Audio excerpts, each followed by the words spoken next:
বিড়ি আছে নি পকেটে দেখি। আরে বিড়িও তো নাই। এটা তো আছে নি, এটা তো নাই। বিড়ির যে দাম, বিড়ি আর কিনা খাওয়া দেবো না। তাই প্যাকেট গুলা গাইরা তুই, বিড়ি কিনা খাওয়া দেবো না। একটা এনে লাগাইলাম, আর একটা এনে।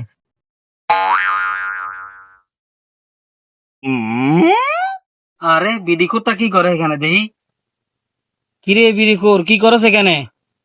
কি আর করবো ভাই, বিড়ির যে দাম, এই জন্য প্যাকেট গুলা গাইরে থুইতে আছি। বিড়ির দাম অনেক।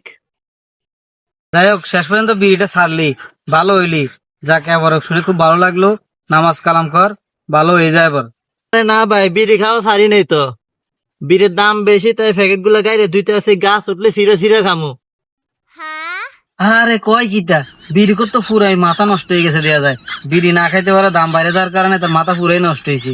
ওর সাথে বেশি কথা কয়ে বিপদে করুম। ওর মাথা ঠিক নাই, আমি আগে ভাগে বাগি।